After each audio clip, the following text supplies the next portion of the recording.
I accidentally exposed my bra strap, and my neighbor Charlie happened to see it. I never expected that on that very night, this creep would use binoculars to spy on my every move. He even snuck into my house while I was away and played around with my underwear. To completely take control of my body, he came up with the idea of holding me captive. We first met on the day my husband and I moved in. That day, Charlie suddenly knocked on our door with a bottle of wine, saying he wanted to celebrate with us. Seeing how friendly he was, my husband Jack and I quickly invited him in for drinks and conversation. However, after he left, I felt something was off.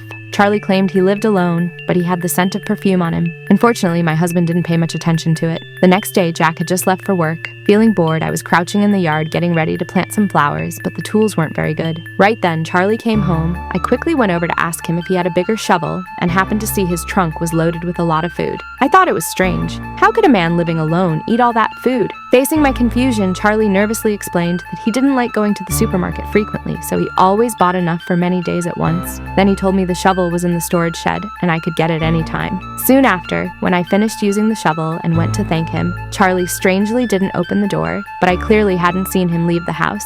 I became even more suspicious, so I curiously kept peering into the house, but didn't see anyone. Little did I know at the time that Charlie was watching my every move through surveillance cameras. After I returned home, Charlie suddenly called me. He said he found something really interesting and told me to come over right away. At that moment, I didn't think of him as a creep at all. I just thought it was a normal, neighborly invitation, and curiously went over. However, what I didn't expect was that as soon as I sat down, Charlie pulled out a dress and said it was a gift for me. I was a bit confused by this sudden gift, so I quickly reminded Charlie that his behavior was inappropriate. But Charlie stopped me and told me to look at the surveillance footage on his laptop. In the video, I was leaning against his front door, peering into the house. This made my skin crawl instantly. I wanted to get up and leave, but suddenly Charlie covered my nose and mouth with a towel, and I passed out. When I woke up, I found myself lying in a basement. Next to me stood a well-dressed woman.